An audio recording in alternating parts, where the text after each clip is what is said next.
श्री गणेशाय नमः। श्री सरस्वते नमः। श्री गुरुभ्यो नमः।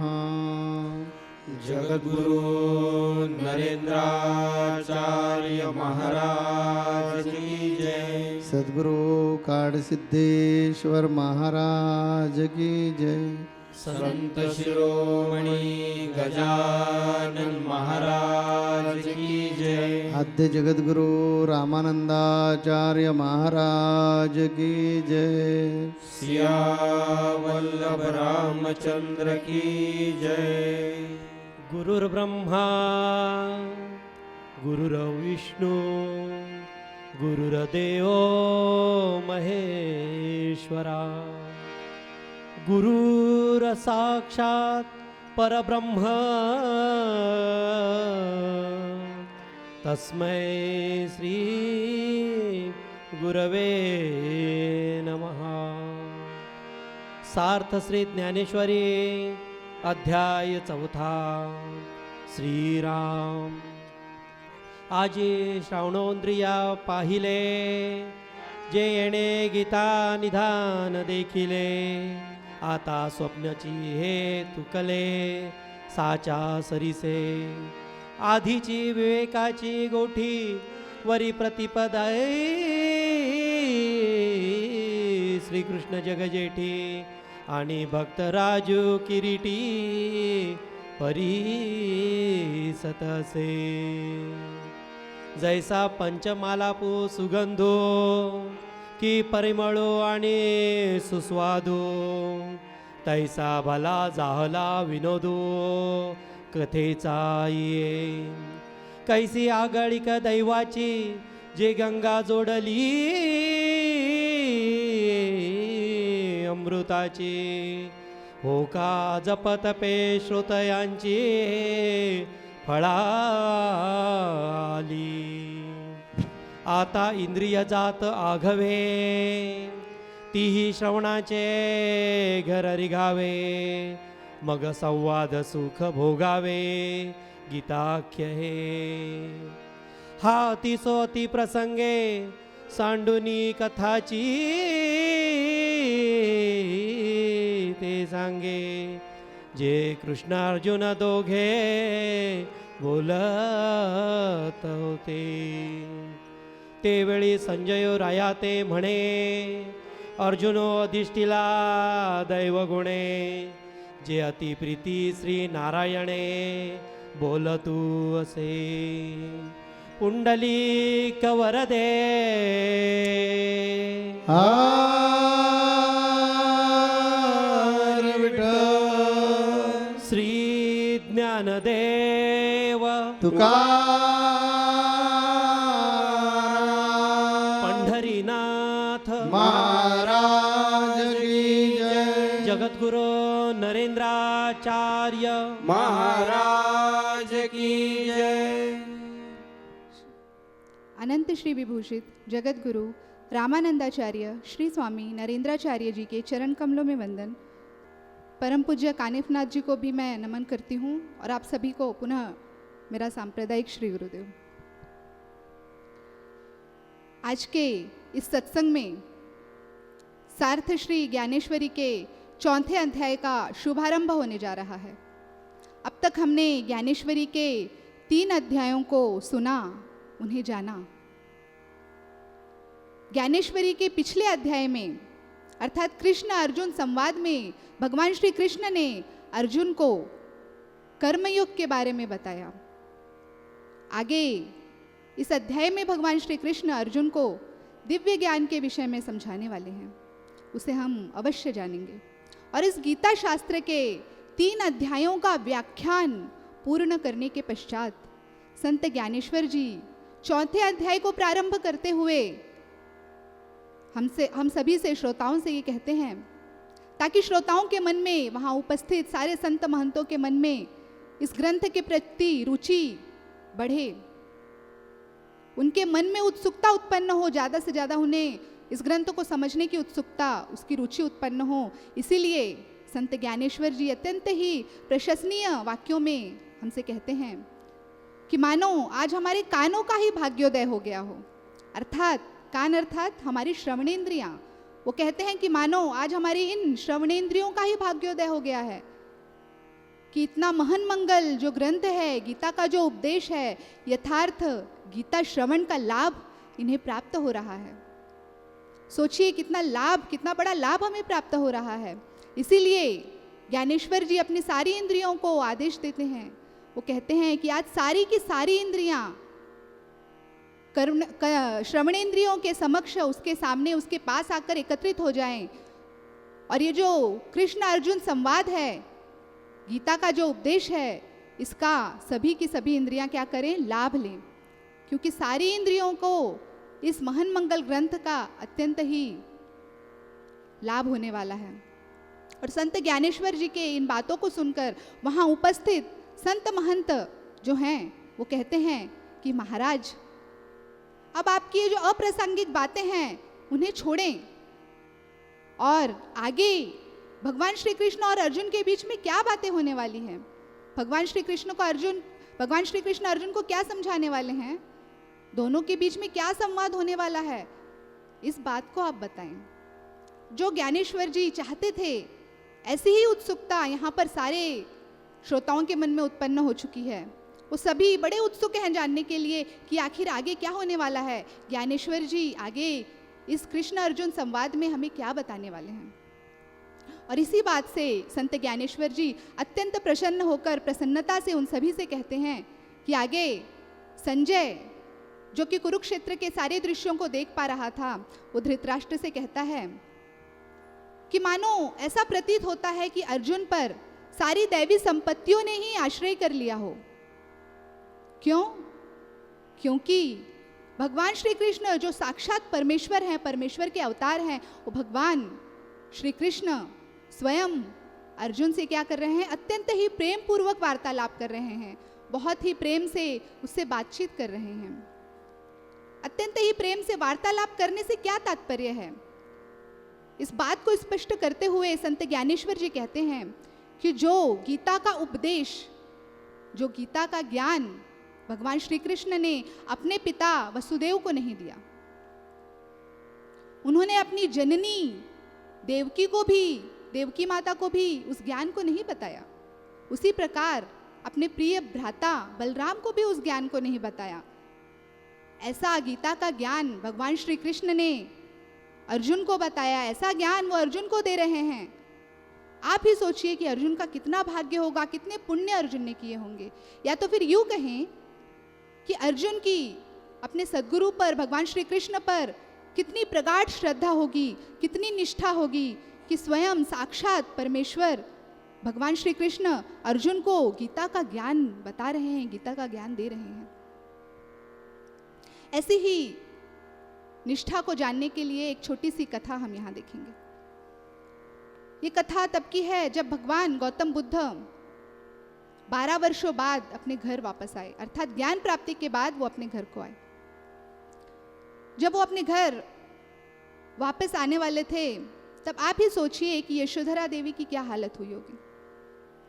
वो बहुत ही नाराज थी, उनके मन में क्रोध था, वो उनसे मिलने के लिए व्यथित थी, प्रेम की भावना भी उनके मन में थी। इस प्रकार की अनेकों भावनाएं उनके मन में उमड़ रही थी और भगवान बुद्ध को देखते ही वो क्रोध में आ गई और क्रोध में उनसे कहने लगी कि अब आए हैं आप, 12 वर्षों बाद आपको हमारी याद आ रही है और एक बार भी, जाने से पहले एक बार भी आपने हमें बताना भी जरूरी नहीं समझा। वो कहती हैं कि हम भी क्षत्राणी हैं जो युद्ध में जाने से पूर्व अपने पति को आरती करती है, तिलक लगाती है। क्या आप ऐसा सोचते हैं कि आपको आपके सत्य मार्ग को खोजने से मैं रोक लेती? आपके और आपके परमेश्वर के बीच में क्या मैं आ जाती? किंतु फिर भी एक बार भी आपने मुझे बताना जरूरी नहीं समझा, आपने मुझे इतना पराया कर दिया। भगवान गौतम बुद्ध बिल्कुल भी मौन स्तब्ध खड़े थे। दूसरे प्रश्न का प्रहार यशोधरा ने किया। उसने कहा कि आप मुझे अब ये बताएं, अब तो आपको ज्ञान प्राप्ति हो गई है, अब आप मुझे ये बताएं कि जो ज्ञान आपने जंगलों में जाके प्राप्त किया, क्या उसी ज्ञान को आप यहीं इस महल में रहकर प्राप्त नहीं कर पाते? इस प्रश्न पर भी गौतम बुद्ध शांत थे, मौन थे। वो कहते भी क्या? क्योंकि जब तक ज्ञान प्राप्ति नहीं हुई थी तब तो शायद वो ये बात को कह सकते थे, किंतु अब तो उन्हें ज्ञान प्राप्ति हो गई थी। उन्हें इस बात का ज्ञान हो गया था कि वो ज्ञान जो है वो कहीं पर भी किसी भी स्थान में प्राप्त किया जा सकता है। इसीलिए भगवान गौतम बुद्ध अब भी मौन खड़े हुए थे।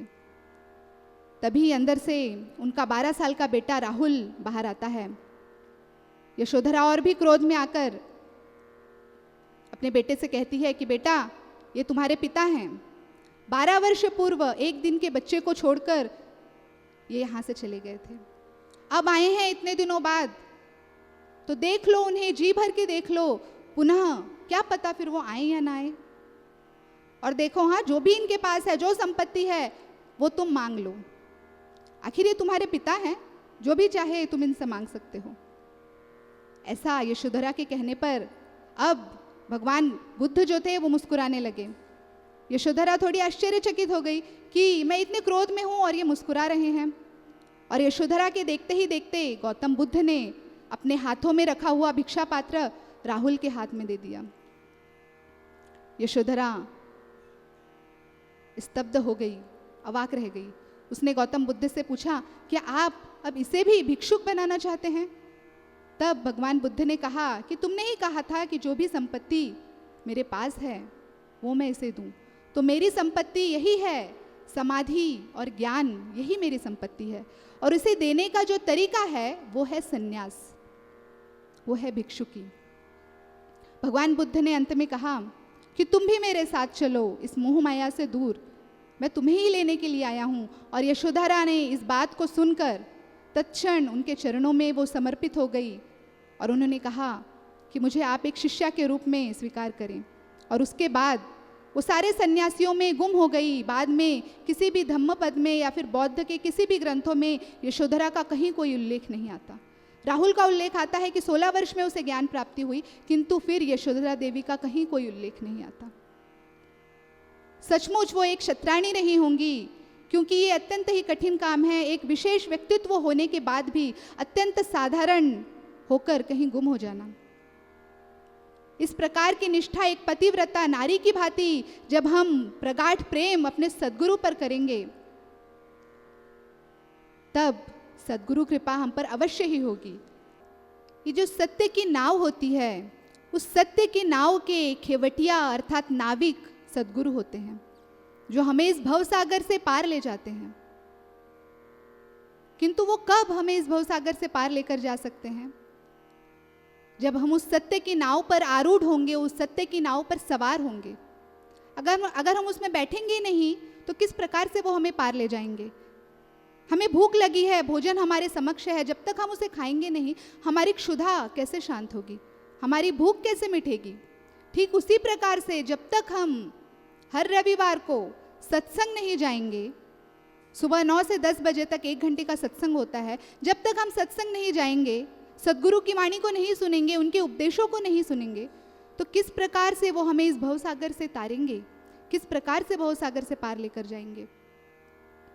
हमारी स्थिति कुछ ऐसी है। उस स्थिति को बताने के लिए एक छोटा सा उदाहरण मैं आपको देना चाहूँगी।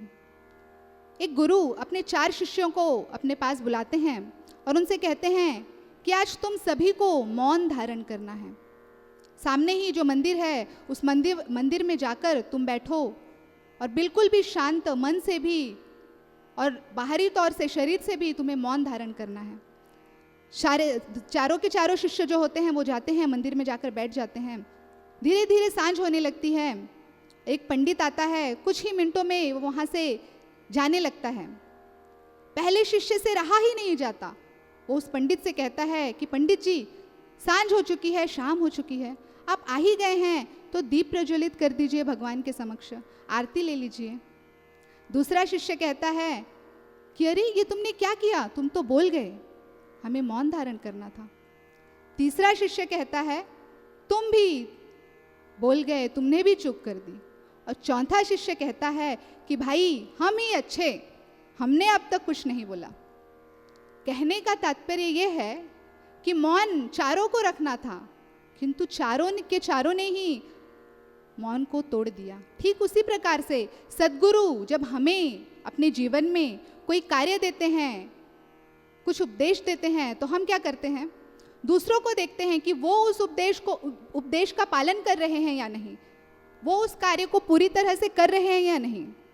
हम अपनी नाव को संभालते नहीं, हम स्वयं ही गोता खाते रहते हैं और ये सोचते हैं कि दूसरे की नैया किस प्रकार से पार हो जाए। तो आप ही सोचिए, क्या ये संभव है? किस प्रकार से हम दूसरे की नैया पार करेंगे जब तक हम स्वयं ही गोता खा रहे हैं।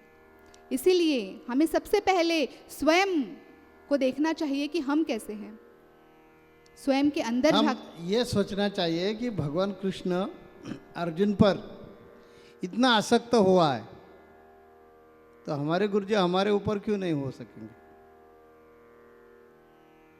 जरूर हो सकते हैं, लेकिन मीरा जैसा प्यार करना चाहिए, राधा जैसा प्यार करना चाहिए, अर्जुन जैसा प्यार हमने हमारे गुरु पर करना चाहिए। तो क्यों न हो जाएंगे आपके ऊपर आसक्त? इतना प्यार मैंने मेरे गुरु पर किया, इसी कारण ये गुरु कृपा का फल है।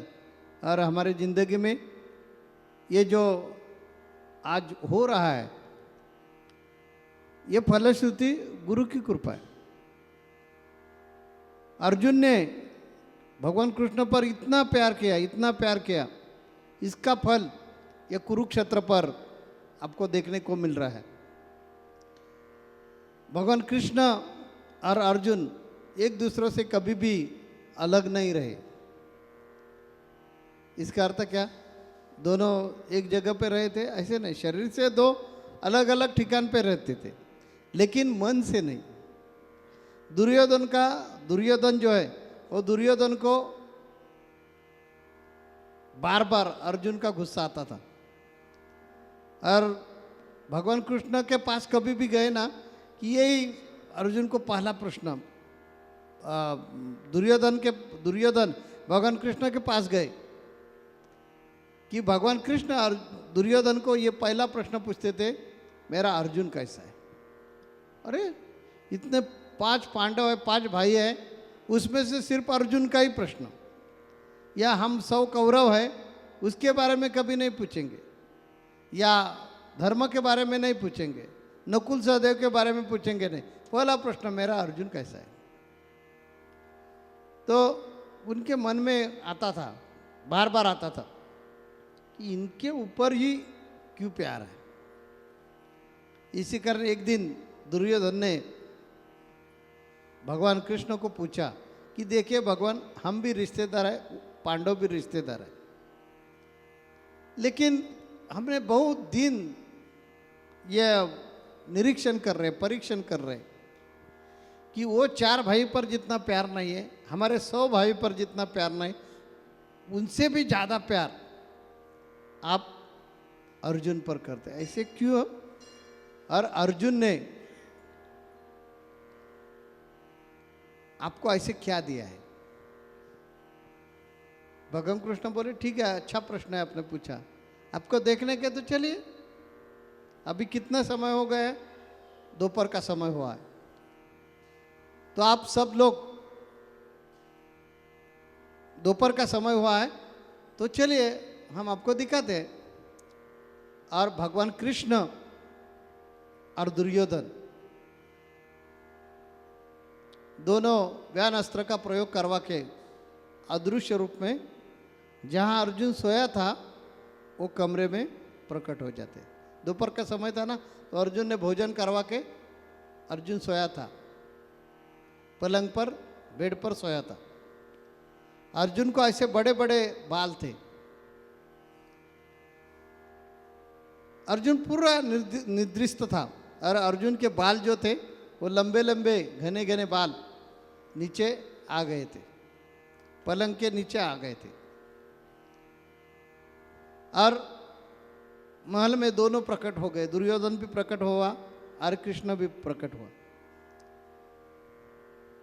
दुर्योधन ने देखा कि अर्जुन के बाल नीचे आ गए हैं, ये देखा उन्होंने, तो कृष्ण ने उनको मुख से ऐसा मुख पर हाथ रखकर बोले,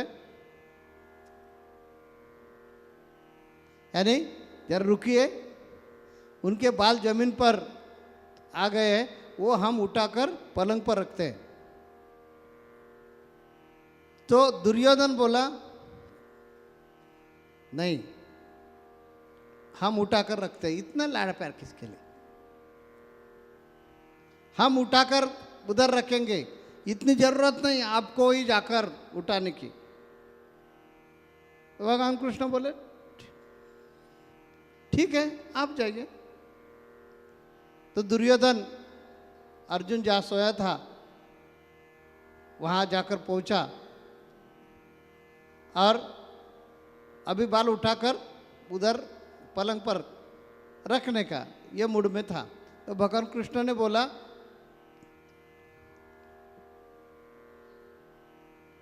यानी धीरे से उठाइए और पलंग पर रखिए, क्योंकि उनकी नींद उड़ जाएगी। इस कारण यानी उंगली में वो बाल ले लो, दोनों हाथों के उंगली में बाल ले लो और धीरे से पलंग पर रखिए। तो दुर्योधन ने बोला, हाँ ये मुझे समझता है, करते हैं, आप उधर ही ठहरे। और दुर्योधन ने दो हाथों की उंगली की और उंगली में बाल अर्जुन के ले लिए और ऐसे धीरे से ऊपर किए और अभी रखने वाला था। तो क्या हुआ कि ऐसे जब उन्होंने बाल ऊपर लिए ना, तो उनको आवाज़ सुनने को आ गया, अर्जुन के बाल कृष्ण कृष्ण कृष्ण बोल रहे थे। मुझे लगता है कि दुर्योधन का समझा होगा कि कृष्ण अर्जुन पर प्यार क्यों करता है। और मुझे ये लग रहा है कि आपके भी समझ में आया होगा कि अर्जुन के बाल कृष्ण कृष्ण बोलते हैं, तो प्रत्यक्ष अर्जुन भगवान कृष्ण से कितना समर्पित हो गया है। जिनके बाल कृष्ण कृष्ण बोलते हैं, तो प्रत्यक्ष अर्जुन मन से भगवान कृष्ण से कैसा जुड़ा हुआ है, ये आपके ध्यान में आया होगा। ऐसे जब तक जुड़ते नहीं हैं तब तक प्यार नहीं होते। अरे प्यार का करिश्मा है जो भगवान कृष्ण ने लक्ष्मी माता को नहीं बताया ज्ञान, जो सनकादि जो लोग थे उनको कभी बताया नहीं, जो बलराम को कभी बताया नहीं, वो तो भाई था, उनको नहीं बताया। जिनके गोद से पैदा हुए भगवान, वो देवकी माँ को कभी उन्होंने ये ज्ञान बताया नहीं, पिता वसुदेव को ज्ञान बताया नहीं। ऐसे ज्ञान कुरुक्षेत्र का योजना करवा के भगवान कृष्ण अपना सगा, अपना मित्र, जो सखा, जो अर्जुन है, उनको बता रहे हैं।